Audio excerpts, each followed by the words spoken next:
L'équipe, j'espère que vous allez bien. Aujourd'hui, on se retrouve pour aborder l'actualité des dernières rumeurs de transfert. Jour J, ce soir, le mercato estival 2022 fermera ses portes. Il se sera passé vraiment énormément de choses depuis l'ouverture du marché. Quoi de mieux que de terminer en beauté et le petit clin d'œil à Mélençois justement pour la prolongation de Seko Fofana après la belle victoire contre Lorient à domicile. J'avais vraiment les frissons. Bref, j'ai simplement pas envie de parler plus que ça pour directement rentrer dans le concret les amis. Pensez à lâcher le pouce levé pour me montrer que vous étiez là tout l'été. Ce serait top qu'on tape un record, ou un grand nombre du moins. Merci vraiment à tous ceux qui le feront, comme toujours, vous êtes les boss. Puis rapidement pour les intéresser avec le week-end qui approche, les championnats n'ont pas le temps de souffler car ça enchaîne et vous pouvez profiter de la quantité de matchs pour tenter des pronos. Vous avez en plus la possibilité de débuter avec 100 € sur le premier pari avec le code LEXCITY, dans la limite du raisonnable bien évidemment. On entre dans le vif du sujet désormais, l'équipe en France pour commencer aujourd'hui avec le Paris Saint-Germain. Les dernières heures du mercato sont plus que chaudes au sein de la capitale. Lors de la conférence de presse d'avant 5ème journée de Ligue 1, Galtier faisait un point rapide sur l'avancée de certains dossiers dont premièrement Fabien Ruiz. Comme pressenti, l'international espagnol s'engage jusqu'en 2027 et permet à Naples de récupérer 23 millions d'euros. Le secteur du milieu de terrain pouvait se contenter du nouveau venu, pourtant non. Carlos Soler est passé d'un plan B à la recrue offensive que voulait le PSG, à savoir être la doublure du milieu offensif dans le 3-4-1-2.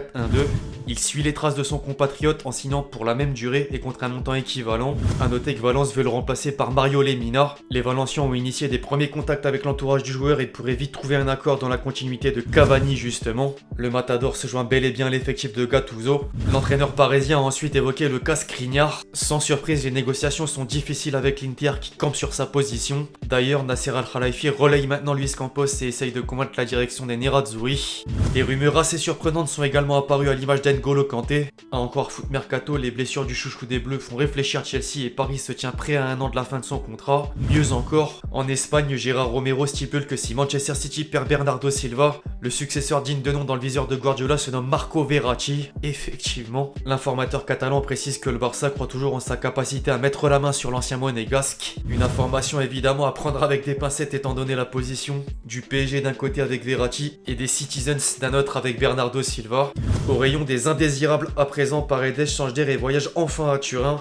Il était temps. La Juventus se l'accapare en prêt avec une obligation d'achat de 15 millions d'euros auxquels pourront s'ajouter 5 millions de bonus supplémentaires. Au même moment, Idrissa Gueye effectue le retour attendu à Everton. Les Toffees ont déboursé une dizaine de millions d'euros pour obtenir un transfert définitif. De retour, il en est peut-être aussi question au sujet d'Abdou Diallo en partance vers la Bundesliga. Le champion d'Afrique ne figurait pas dans le groupe pour le déplacement à Toulouse afin de se diriger du côté de Leipzig. Fulham rend service au vainqueur du championnat français édition 2021-2022 et se fait prêter Kurzawa. Icardi, lui, se trouve actuellement en Turquie où il devrait rejoindre le Galatasaray en prêt sans option d'achat. A noter que son salaire sera en grande partie pris en charge par le club français. Benfica donne un nouveau point de chute à Julian Draxler. C'était pas prévu et ça se passe à la dernière minute. Un accord se dessine et l'international allemand a des chances de rebondir au Portugal. Faisant partie du loft à l'entraînement, Michoud privilégie la D2 anglaise à Sunderland pour retrouver du temps de jeu. Il est simplement prêté, idem pour Kenny Nadjera à Lorient. Les Merlus donnent les moyens de réussir et espèrent aussi enregistrer la signature de Bamba Dieng. La révélation de l'an passé se voit bien sous le maillot orange, tandis que le club breton vend Armand Lorienté. Sassuolo a payé 12 millions d'euros. Sur le côté des arrivées, l'Olympique de Marseille se concentre surtout sur Malinowski. La cible numéro 1 de Longoria serait d'accord pour venir, mais l'Atalanta se montre encore exigeant. Les dirigeants phocéens sont parvenus à faire revenir Ramin Harit en prêt, avec une option d'achat quasi obligatoire. Parmi les grands mystères du mercato marseillais apparaît désormais Franco Tondia. Le flop quitte définitivement la canebière pour Odense au Danemark. Dans une situation semblable, Lens renvoie Patrick Berg en Norvège à Bodo Glimt et reçoit la somme posée il y a 6 mois pour l'arracher. Le Racing va également lâcher Ganago et FC Nantes en récupérant 3,5 millions d'euros. En revanche, Kakuta n'a pas trouvé d'accord financier avec les Canaries. Si les 100 Horse permettent de laisser partir des éléments à ce stade, c'est que Franck Hez attend 1 à 2 renforts. D'abord Alexis Claude Maurice sous la forme d'un prêt avec option d'achat, puis Junior Onana en provenance de Bordeaux. Il était déjà à Lens hier pour négocier. Bien sûr, la vraie info du jour concerne Seko Fofana. Après la belle victoire en réception de Lorient, le phénomène a finalement prolongé son contrat dans un Bollaert en feu. C'est le cas de le dire.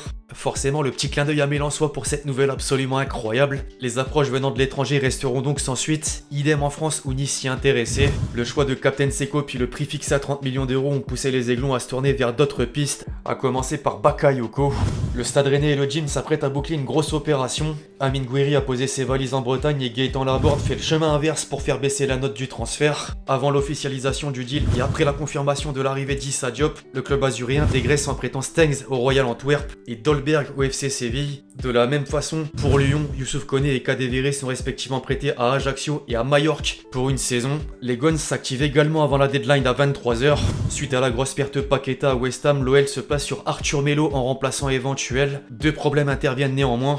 La question du salaire qui a ralenti les ardeurs et entre-temps Liverpool qui s'est intercalé. À la recherche d'un milieu de terrain, Klopp aurait choisi le Brésilien passé par le Barça.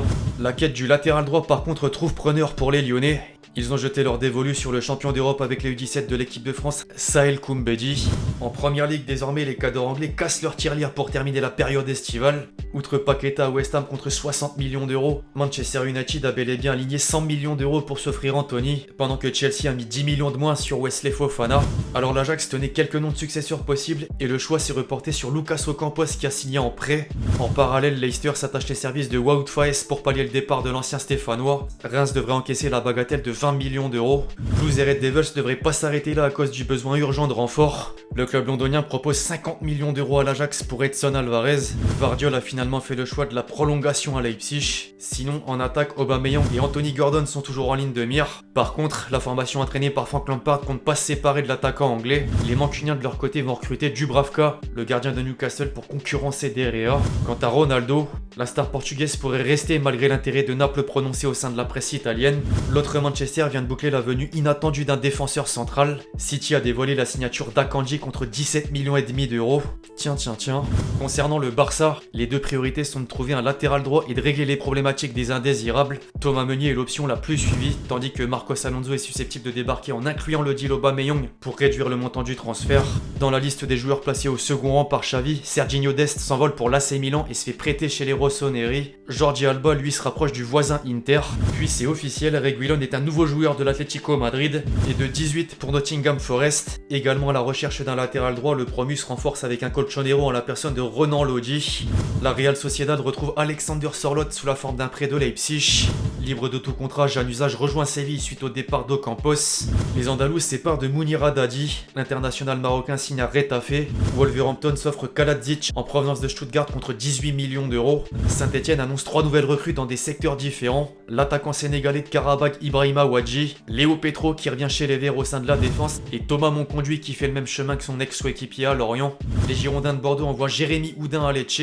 Le club italien rejoint par Umtiti récemment. L'Estac 3 met la main sur la pépite suédoise Amar Fata. Le joueur de renommée Hudson Odoi pose ses valises en Bundesliga au Bayer Leverkusen où il est prêté. Comme pressenti, l'AS Roma enregistre la venue de Belotti. Dans la foulée, les Romains ont comblé le forfait de Wijnaldum avec Madi Camara. L'AC Milan s'était retiré d'Abdou Diallo pour finalement miser sur Malik Cho. Le premier Monza récupère Rovella en prêt de la Juventus. L'Atalanta investit 17 millions sur l'attaquant danois Rasmus Højlund. Kötron se joint à Fabregas du côté de Com en série B. Après une saison à l'Adana Demirspor, Mario Balotelli s'est engagé avec le FC Sion en Suisse. Personne ne s'y attendait. Le Sporting paye 4 millions d'euros pour s'attacher les services d'Alexandropoulos.